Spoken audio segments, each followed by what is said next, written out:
Quisiera conversar un poco más acerca de la Trinidad. ¿Por qué esta doctrina es tan importante? Y más para el nuevo creyente. Wow. Tú me dijiste que íbamos a tener una charla muy fácil y ahora me estás preguntando sobre la Trinidad. Sí, es una doctrina, no se puede exagerar la importancia de la Trinidad en el cristianismo, porque es una de las doctrinas que separa al cristianismo de todas las demás religiones. Es una doctrina bíblica y muy importante para la vida cristiana. Es una doctrina muy práctica, pero en vez de hablar hoy día al nivel de los eruditos, sería mejor hablar al nivel de los nuevos creyentes para explicar algunas cosas acerca de la Trinidad. Ahora,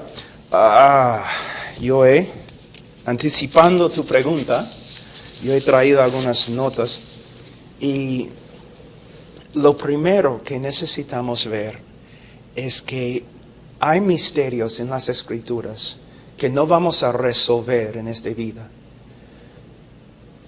Necesitamos simplemente afirmar la verdad que Dios nos ha revelado.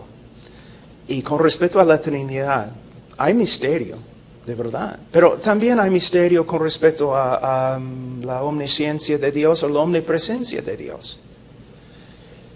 Pero en la Trinidad, lo que tenemos que hacer, especialmente para el nuevo creyente, es simplemente afirmar la verdad que Dios nos ha dado. Dios es uno. El cristianismo no tiene tres dioses, como algunas sectas dicen acerca de nosotros. No tenemos tres dioses. Dios es uno. Pero a la vez tenemos que afirmar de la Escritura, ¿no?, que el Padre se llama Dios. Tiene los atributos de Dios y hace las obras de Dios. El Hijo, podemos decir lo mismo, se llama Dios. Tiene los atributos de Dios y hace las obras de Dios. El Espíritu Santo, igual. Entonces, una vez yo estaba hablando con un testigo y él dijo, si tú no me puedes explicar cómo Dios puede ser uno y Dios puede ser tres, no voy a creerlo. Y yo le dije, bueno, ¿puedes explicarme cómo funciona la electricidad? Y él me dijo, no. Entonces, ¿vas a quedarte en la oscuridad simplemente porque no puedes explicar cómo funciona? Tú sabes que es una realidad, pero como ser humano tú tienes limitaciones. Es lo mismo, yo afirmo lo que la Biblia afirma. Y Dios es uno y hay tres personas que son Dios. Con respecto a Dios es uno, vamos primeramente a Deuteronomio y vamos a ver un texto que es muy importante hasta el día de hoy para los judíos. Capítulo 6, versículo 4. Hace 3 semanas yo estuve en Tel Aviv y estuve también en Jerusalén. Y en casi cada lugar vas a ver en las paredes, en las tiendas donde se venden camisas para los turistas, tú vas a ver, versículo 4, escucha, oh Israel, el Señor es nuestro Dios, el Señor uno es. Now, cuando en el Antiguo Testamento, en hebreo, cuando escuchamos escuchar, especialmente como un mandamiento, escucha, significa más que simplemente oír, sino también obedecer. Que esta verdad debemos oír y debemos aplicar a nuestra vida. ¿Okay? Entonces un texto muy importante llega a ser en hebreo Shema, que significa oír, escucha. Entonces Dios es uno y es el testimonio de toda la Escritura. Y no solamente el Antiguo Testamento, sino también el Nuevo Testamento testifica que Dios es uno. Los apóstoles no cambiaron nada con respecto a esta verdad fundamental de la religión de la Biblia. Dios es uno. Podemos ir a 1 Corintios. Por ejemplo, Pablo está obrando acá, predicando entre un grupo de personas, una cultura que tenía muchos dioses. Y en versículo 4, él dice, por tanto, en cuanto a comer de lo sacrificado a los ídolos, sabemos que un ídolo no es nada en el mundo y que no hay sino un solo Dios. A la vez, él dice, hay un solo Dios y un solo mediador entre Dios y los hombres, Jesucristo. El hombre Jesucristo. Ahora, entonces, el nuevo cristiano, el nuevo creyente necesita saber y afirmar que hay un solo Dios. Pero a la vez tenemos que afirmar que en el Nuevo Testamento y a veces en el Antiguo Testamento podemos ver textos que nos muestran que aunque Dios es uno, hay algo casi inexplicable, especialmente en el Antiguo Testamento, que está comenzando a revelarse. El Hijo de Dios, el Mesías, que a veces en los profetas, aún en la ley, podemos ver un hombre, pero a la vez este Mesías es mucho más que un hombre. Por eso muchos rabinos y muchos escribas y estudiantes antes de la venida de Cristo y aún después afirmaban que el Mesías iba a ser divino. También vemos el Espíritu Santo, no solamente en el Nuevo Testamento, sino también en el Antiguo Testamento. Y podemos ver que tiene atributos divinos. Está haciendo obras que solamente Dios hace. Por ejemplo, el verbo para crear en hebreo solamente se usa con respecto a Dios. Pero podemos ver en Génesis 1, Dios está creando en el principio, pero el Espíritu Santo está involucrado. Llegamos a Colosenses capítulo 1 y entendemos que por medio del Hijo todo fue creado. Entonces, la idea de que hay tres personas que son igualitas divinas, igualmente divinas, no es solamente una doctrina nuevo testamentaria, sino también se encuentra en la ley, la literatura de sabiduría y también en los profetas. Es muy importante. Ahora, vamos a ver, voy a cambiar página aquí, la hoja. Vamos a ver algunas cosas acerca de la Trinidad. Y para hacerlo, primeramente vamos a Mateo 28. Y vamos a ver algo que es, por lo menos, muy interesante.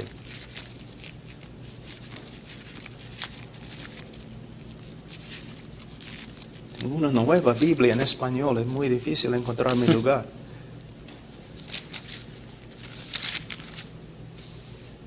En la Gran Comisión, dice en versículo 18, y acercándose Jesús les habló diciendo, toda autoridad me ha sido dada en el cielo y en la tierra. Ahora, este texto es muy importante para los misioneros que están trabajando en el campo misionero, ¿no es cierto? Porque es muy difícil. Necesitamos saber que nuestro Señor tiene toda autoridad en la tierra.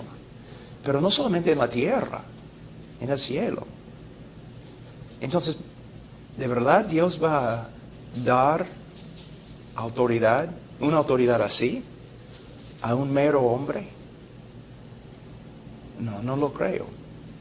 Aquí mismo, en este texto de la Gran Comisión, tenemos una declaración muy clara de que Jesús es más que un ángel, más que un hombre, más que un Dios pequeño. Es Dios de verdad, en el sentido más estricto de la palabra. Jesús es Dios. Pero aquí tenemos también algo acerca de la Trinidad. Dice en versículo 19, id pues y haced discípulos de todas las naciones, bautizándolos en el nombre del Padre y del Hijo y del Espíritu Santo. Quizás un nuevo creyente dice o pregunta, ¿qué tiene que ver con la Trinidad? Bueno, no solamente es el hecho que se mencionan acá el Padre, el Hijo y el Espíritu Santo, sino dice en el nombre del Padre, del Hijo y del Espíritu Santo. Debe decir lo siguiente, en los nombres del Padre, del Hijo y del Espíritu Santo. Pero dice en el nombre singular de 3 personas, plural. Entonces aquí podemos ver no solamente que Dios es uno, un solo nombre, pero a la vez 3 personas. Y el hecho que tenemos Padre, Hijo y Espíritu Santo juntos así, ¿cómo vamos a poner Jesús o el Espíritu Santo en el mismo nivel del Padre si no son iguales al Padre? ¿Me entiendes? Entonces, en este texto, es un texto acerca de la Gran Comisión, podemos ver algo de la Trinidad. Y cuando un cristiano se bautiza, no solamente es una proclamación pública acerca de su identificación con el cristianismo, con Jesús, pero se bautiza en el nombre del Padre, del Hijo, del Espíritu Santo. Muy importante. Y también podemos verlo en 2 Corintios. Vamos a 2 Corintios un ratito.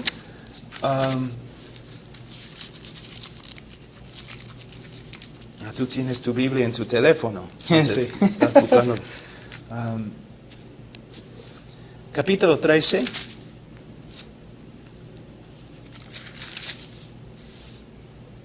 Versículo 14. ¿Qué estoy haciendo? Antes de leer el texto, estoy leyendo de textos que al principio una persona va a decir, ¿qué tiene que ver con la Trinidad? Son textos que tienen que ver con otra cosa. Lo que estoy mostrando es que aún en las referencias o en textos a través de todas las Escrituras podemos ver referencias a la Trinidad. Y son inexplicables. De una forma, los textos serían blasfemos. ¿Blasfemos? Sí. Si Jesús no es igual a Dios, si el Espíritu Santo no es igual al Padre y al Hijo. En versículo 14, la gracia del Señor Jesucristo, el amor de Dios y la comunión del Espíritu Santo sean con todos vosotros. El hecho que se mencionen juntos, el hecho que Jesús, y en griego es muy importante, el orden, el hecho que Jesús se menciona antes del Padre. ¿Cómo va a escribir esto Pablo si Jesús no fuera igual al Padre? ¿Y cómo va a poner las 3 personas juntas si el Padre, el Hijo y el Espíritu Santo no son iguales y no son Dios? ¿Me entiendes? Ahora, vamos a algunos textos que hablan directamente acerca de cada persona y el hecho que cada persona se llama Dios. 1 Corintios 8:6, podemos volver. 1 Corintios 8. Es bien interesante también los versículos que has estado mencionando, porque la idea no es mostrar la Trinidad, sino son indirectamente referencias a una Trinidad. Lo tenían por asumido ya, ¿no? Sí, por asumido, totalmente, ¿no? Y corre por toda la Escritura. Y podemos decir, tengo que decirlo, no solamente el Nuevo Testamento. Si somos honestos, tenemos que reconocer en el Antiguo Testamento lo mismo, que el Mesías, ¿quién es? Los rabinos siempre andaban perplejos con respecto a eso, porque de verdad es un hombre, pero el Mesías es mucho más que David, mucho más que un hombre, mucho más que un ángel. Y el Espíritu Santo no es un poder impersonal, no como electricidad. Es una persona, tiene una voluntad, hace obras. Aún en el Antiguo Testamento, el Espíritu Santo puede ser ofendido. Ya comenzamos a ver. Hay algo que está pasando acá. Es una de las razones por las cuales de verdad me encanta el Antiguo Testamento. Es un tesoro.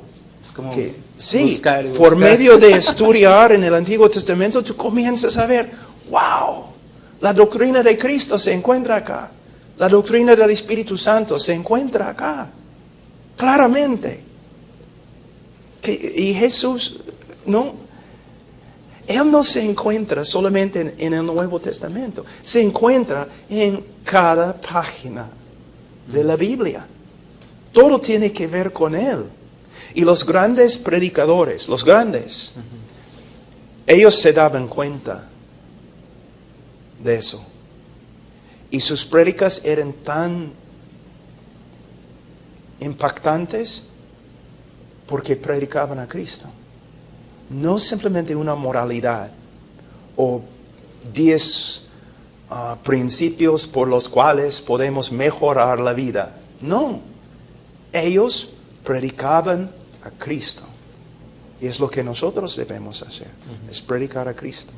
Ahora, en 1 Corintios 8:6, sin embargo, para nosotros hay un solo Dios, el Padre,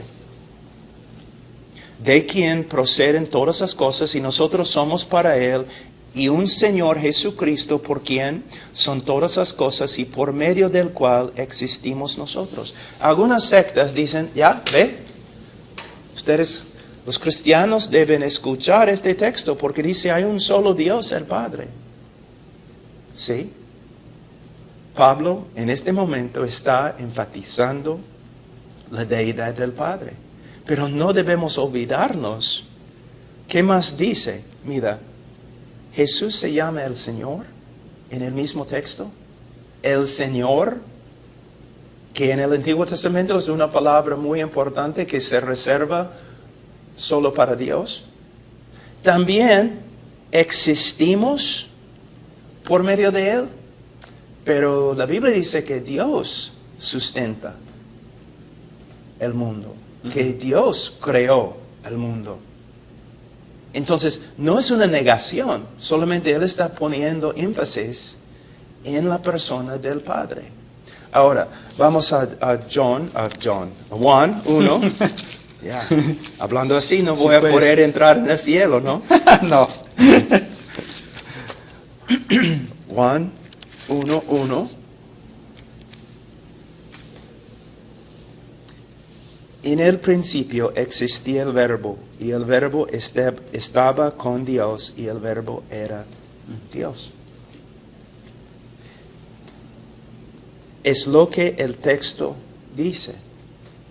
En el griego dice, la énfasis es aún más sobre la deidad del Verbo. ¿Por qué? En el griego dice, en el principio existía el Verbo, y el Verbo estaba con Dios, y Dios era el Verbo.